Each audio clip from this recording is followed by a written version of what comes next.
Bismillahirrahmanirrahim. Dengan nama Allah yang Maha Pengasih, Maha Penyayang.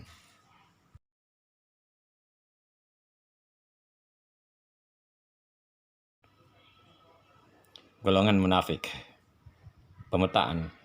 Kelompok pertama yang beruntung terdiri atas 4 ayat. Kelompok kedua yang celaka terdiri atas hanya 2 ayat. Dan kelompok ketiga yang celaka terdiri atas 13 ayat.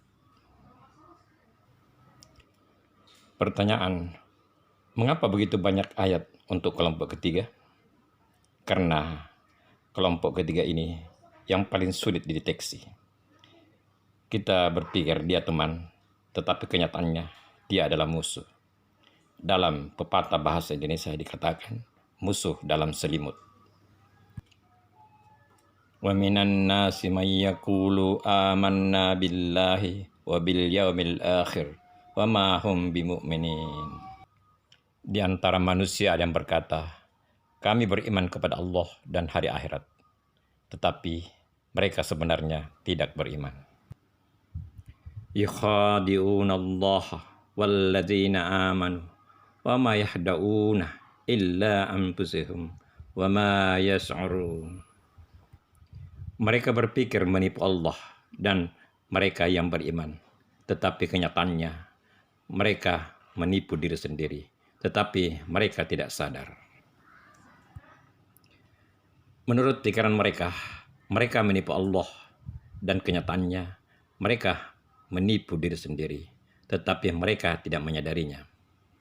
Sesuai dengan pemikiran dan kesadaran, itulah yang menjadi diskusi kita dalam episode ini. Di antara banyak ayat yang menjelaskan tentang munafik, kita hanya akan fokus pada ayat 11 sampai dengan 13 karena ada ungkapan yang menarik di sana. Wa iza qila lahum la tufsidu fil ardi qalu innama nahnu muslihun. Dan ketika dikatakan kepada mereka, janganlah membuat kerusakan di muka bumi, mereka menjawab, kami berbuat kebaikan. Ala innahumul mufsiduna walakin la yash'urun. Ingatlah, mereka sebenarnya berbuat kerusakan, tetapi mereka tidak menyadarinya. Wa iza qila lahum aminu kama amanan nasu qalu anu'minu kama amanas supaha'u ala innahumus supaha'u walakin la ya'lamun. Ketika dikatakan kepada mereka, berimanlah kamu sebagaimana orang-orang itu beriman, mereka berkata, apakah kami akan beriman seperti orang-orang bodoh itu? Ingatlah, sebenarnya mereka yang bodoh, tetapi mereka tidak mengetahui. Allah menggunakan 2 kata berbeda dalam ayat yang susunan kata-katanya hampir sama pada ayat 11, 12, dan 13. Menggunakan kata sadar dan tahu.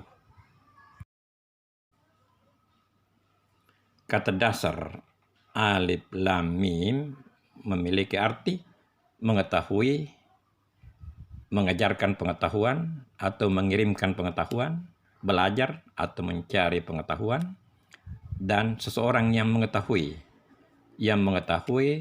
terkenal, tanda, alam, dan pegunungan. Sedangkan akar kata shin, ain, dan ra bermakna menyadari, melihat, mengemukakan, puisi, syair, dan simbol. Pengetahuan dapat berbagi dan bisa kita bagikan bersumber dari luar atau dari dalam. Kesadaran adalah merupakan milik kita, timbul dari dalam, dan manifestasinya adalah pengendalian diri. Bagaimanapun, kesadaran dapat memiliki dampak atau pengaruh terhadap orang lain. Ma yas'urun la yasurun, la ya'lamun.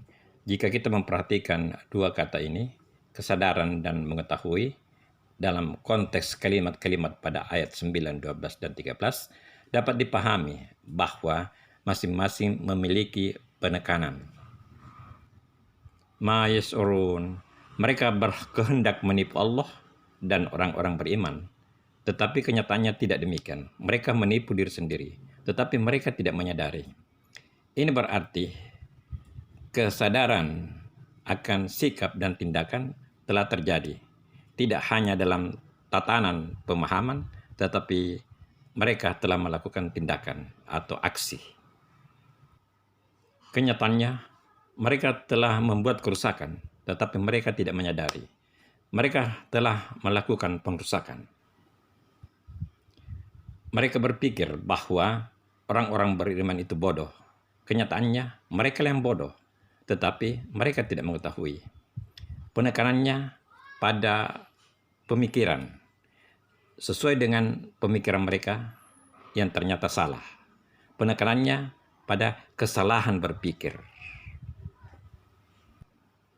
Pertanyaan, mengapa Allah menempatkan terlebih dahulu kata-kata mereka tidak menyadari? Karena ini berkaitan dengan dampak.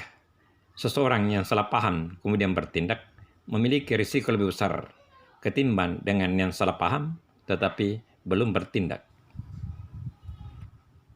Kenyataannya dalam hidup kita, banyak orang-orang pintar, cerdas, tetapi tindakan mereka justru menimbulkan kerusakan.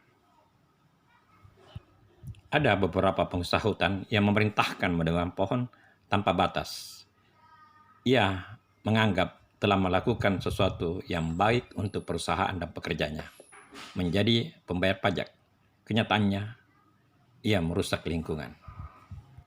Ada beberapa pimpinan organisasi yang mengutamakan kepentingan kelompoknya atau keluarganya, sementara ada pihak yang lebih berhak atau lebih pantas mendapatkan peluang itu. Mereka menganggap diri mereka telah berbuat baik kepada kelompoknya dan keluarganya. Kenyataannya, mereka telah merusak tatanan organisasi. Ada orang terdidik yang melanggar aturan lalu lintas. Dia selamat tanpa risiko. Ia menganggap dia telah berbuat baik untuk kepentingannya. Kenyataannya, ia telah merusak tatanan sosial karena kemungkinannya apa yang dilakukan itu akan ditiru oleh orang lain. Ada orang yang beriman yang berdoa siang dan malam, memohon agar dibimbing ke jalan yang lurus. Apa itu jalan lurus? Jalannya orang-orang yang menegakkan aturan agama dan aturan sosial. Merusak tatanan non-fisik sering terjadi bagi orang-orang yang menganggap diri mereka cerdas. Itulah ketidaksadaran. Syukran, thank you, terima kasih. Sampai bertemu pada episode selanjutnya.